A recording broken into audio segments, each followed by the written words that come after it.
agora a gente segue o programa fazendo um alerta. Escuta isso, pai, mãe, vovó, tio e tia que deixa os sobrinhos aí muito tempo também no celular, viu?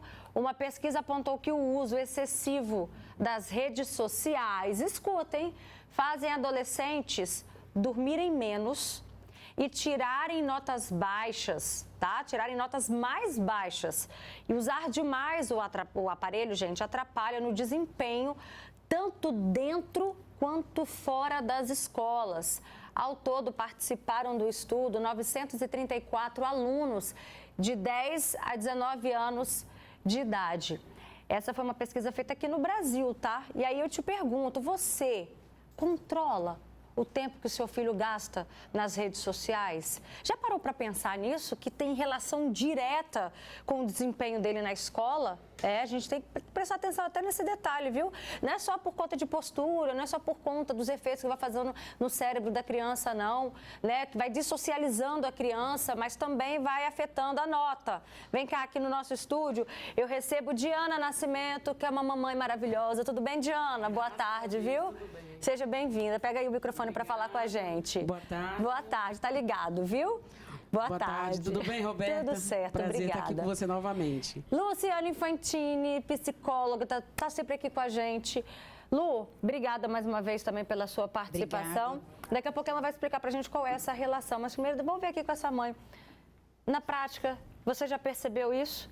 Que quanto mais tempo os adolescentes passam ali nas redes sociais, menores são as notas? Com certeza. Porque a rede social, ela distrai a mente da criança, né? Da criança, do adolescente, distrai e dificulta o aprendizado.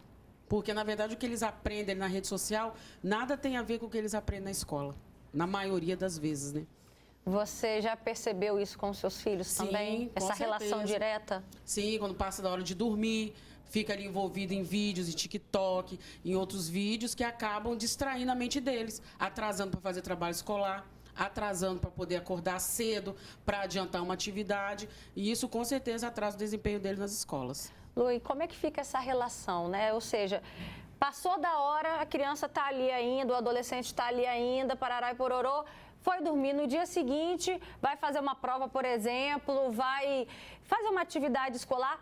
Impacta ainda assim, nesse momento? Impacta, Roberta, porque não é só a questão do tempo que a criança passa, né, usando as redes sociais e que deixa de estudar e deixa de estar fazendo outra coisa, mas é principalmente a alteração que tem na química do cérebro. Muitos estudos já têm mostrado que o uso excessivo de telas, ele modifica a química neural, principalmente naqueles mecanismos responsáveis pelo prazer. Então, tem uma molécula, né, bastante conhecida, que é a dopamina. E aquele uso de telas ali, principalmente nas redes sociais, com curtidas, comentários, aquilo vai produzindo prazer, né? Mas só que o problema é que é produzido com um pouquinho esforço da criança, ela não precisa fazer nada. Com um cliquezinho ali, ó, ela tem o prazer, vamos dizer assim, disponível. E aí, o que acontece? Ao longo dos anos, a criança vai perdendo o interesse por coisas que ela tenha que se esforçar um pouquinho mais, como o estudo, por exemplo. Então, esse uso excessivo, ele vai fazendo, é um pouco do que ela falou, como distrai, é mais ou menos isso, né? Se a gente for pensar, tem a ver sim, mas tem a ver por quê? Porque vai fazendo com que a criança fique viciada ali naquela dopamina que o uso de tela traz, e com isso ela vai abandonando, o que dá um pouquinho mais de trabalho, porque estudar dá um pouquinho de trabalho, de cansaço mental. De concentração, sim, de concentração, né? Então, é muito prejudicial, Roberta. Muito bem explicado, Lu. E olha só, a gente vai incluir aqui no nosso bate-papo a Kelly, tá? A Kelly, ela é psicopedagoga. E ela vai trazer pra gente, escuta só, Diana, uma visão que nós, pais, não temos, né? E nem sempre sabemos, que é o quê? Como é que é o comportamento, então, dos nossos filhos lá dentro da sala de aula, com essa influência da rede social? Como que eles ficam, Kelly? Boa tarde. Ei, Roberta, boa tarde. A gente está sem o áudio da Kelly. Vamos tentar, então, melhorar essa conexão? Daqui a pouquinho... agora tem. Chegou pra gente. Pronto. Ei, Roberta, boa tarde. Tudo Obrigada. bem? Boa tarde, Kelly. É um prazer estar com você novamente.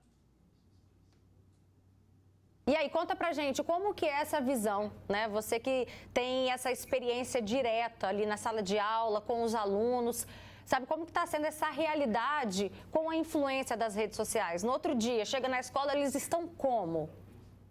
Bom, isso está bem complicado, né, Roberta? Eu nem digo somente em relação às redes sociais, mas também os jogos online, né?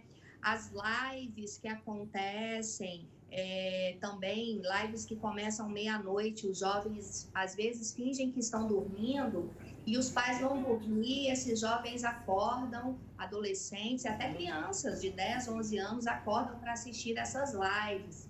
E aí, o que acontece na escola?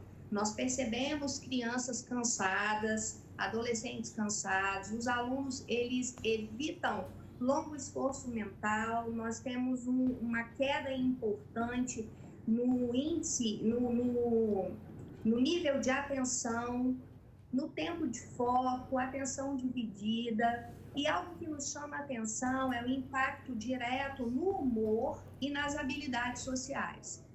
Então, os pais, às vezes, Roberto, eles ficam muito preocupados com notas. Quando as notas chegam a cair, esse adolescente, essa criança já está numa situação muito complicada, entende?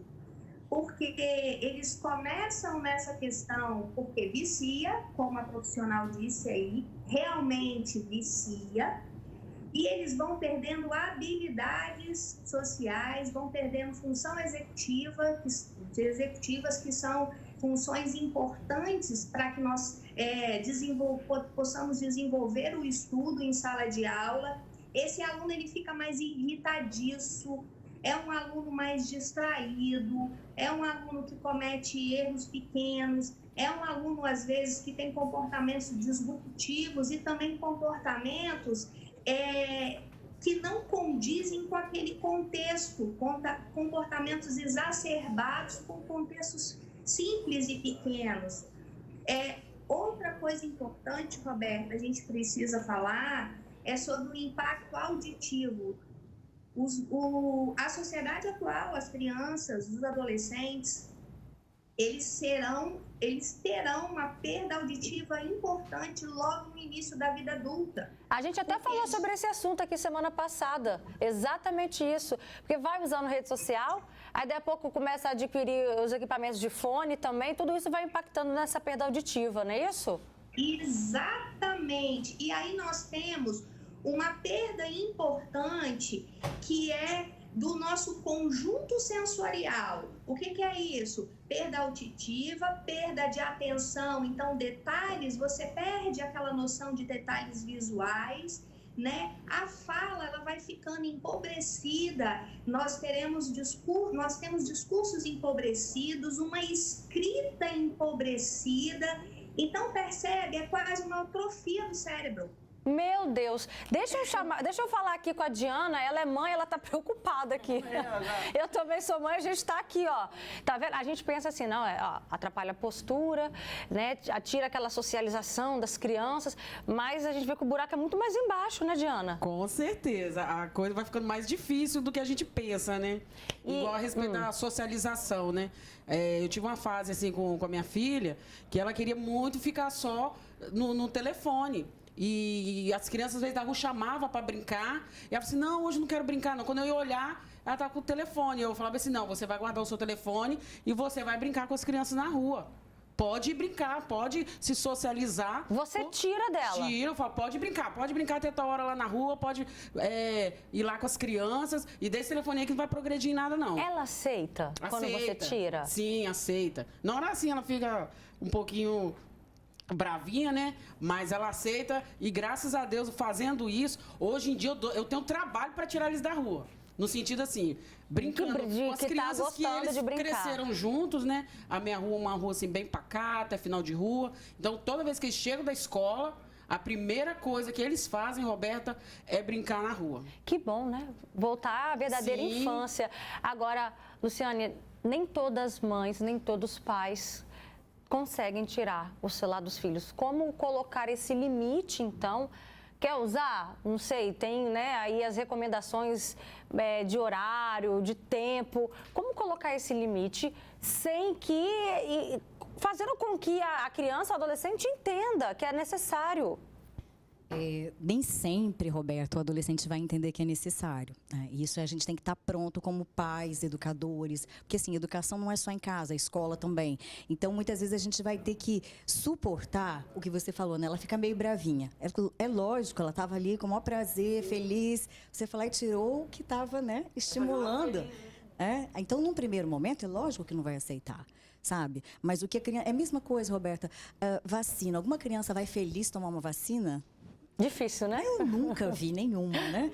Então, mas mesmo assim, nós levamos, explicamos. Então, esse cuidado que os pais têm, ele é importante. E quanto mais os pais souberem aí do prejuízo que tem do uso excessivo de telas, porque a gente também não pode negar que tem benefício, as redes sociais podem fazer com que as distâncias, né, mundiais sejam diminuídas e tal. Então, tem benefício, mas o uso excessivo... A gente também não pode tirar a tecnologia 100% dos nossos filhos, porque faz parte dessa geração, né? E ela traz, né, vamos pensar, você tem um parente nos Estados Unidos que você não vê há anos. Olha só, com as redes sociais você consegue ter contato, ter noção. Então, tem essas vantagens. Agora, o uso excessivo é que é o complicado. E aí, os pais têm que realmente regrar, mesmo que num primeiro momento a criança não goste, que ela esperneie, que ela chore.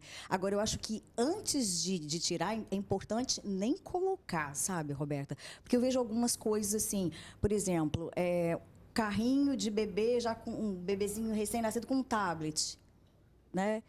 Sabe, será que é necessário mesmo? Não dá para colocar um chocalhinho, não dá para fazer outras coisas. Então, assim, por que não deixar para depois o uso de telas, né? Vai vir naturalmente, o coleguinha vai mostrar, ela vai se interessar. Então, assim, tem um exagero já. E aí, depois que você introduziu na vida da criança, tirar é mais difícil. Pois é esse o comentário que a gente recebeu aqui nas nossas redes sociais. A pessoa diz, boa tarde, meu filho fica no celular e realmente as notas foram baixas. O que eu faço? É o pedido aqui, não sei se é de um pai ou de uma mãe, não chegou a identificação pra gente. O que a pessoa deve fazer? Conversar com o filho. Primeiro ponto, né? Explicar, porque tudo tem que ser explicado, não é tirar o celular e pronto, né? Explicar, olha, meu filho, isso faz mal, tá vendo suas notas, não foram bem e tudo. A criança pode até não gostar, pode tentar negociar, barganhar, mas assim, não, a gente vai regrar agora o uso de celular. Né? Então, vai ser de hora tal, e depois tirar. Tem outra coisa importante, Roberta. A criança precisa dormir, né, e dormir assim com qualidade, entrar no sono profundo, para que as memórias de longa duração sejam efetivadas no cérebro. Olha que interessante, né? Então, se ela tem um sono superficializado, com ondas cerebrais mais agitadas, que é o que o uso de telas também provoca, isso atrapalha ela nessa passagem da memória, né, de curto prazo para a memória de longo prazo. Então, vejam, os pais têm que saber disso tudo, explicar para a criança, e se ainda assim a criança não quiser largar, né, porque está já nesse mecanismo de vício, fala, não, meu filho, ponto. Me dá o celular. Gente, o que tem de adolescente que vira à noite, não é só indo dormir um pouquinho mais tarde, não. É que vira à noite, jogando. Presta atenção, pai e mãe, é sobre esse assunto que a gente está falando aqui, viu? Obrigada pela participação de vocês, por todas as dicas, as orientações muito importantes. Obrigada, Lu. Obrigada também, Diana, pela sua participação, viu? Dá um beijo nas crianças. E a Kelly também, que participou com a gente, trazendo essa visão de como eles estão na sala de aula. Obrigada, Kelly, também pela sua contribuição. O povo de Viana, eu abraço, a Diana tá pedindo um abraço pra galera da rua dela, que todo mundo se reúne lá. Com certeza, eu quero mandar um abraço, né, um beijo para toda a nossa comunidade, todos os bairros adjacentes ali, nosso município. Arrasou. As pessoas que mandaram um alô lá no Facebook. Olha, sintam-se abraçados. Leva um beijo da Beta, da equipe do um abraço Fala. para vocês, tá? Porque aqui a nossa comunidade tem voz, Ai, tá que bom? linda! Um abraço pra Arrasou, todos. obrigada, viu, gente?